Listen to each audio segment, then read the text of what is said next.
How to turn on developer options on Samsung. This tutorial shows you how to unlock hidden developer mode on your Android device. First, open the Settings application on your Android device. Next, scroll all the way down and tap on About Phone. Following that, tap on Software Information. Now, look for Build Number at the bottom of the list. Moving forward, tap on Build Number 7 times rapidly.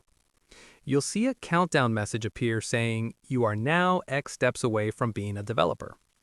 Keep tapping until you see Developer Mode has been enabled. Afterwards, go back to the main settings page.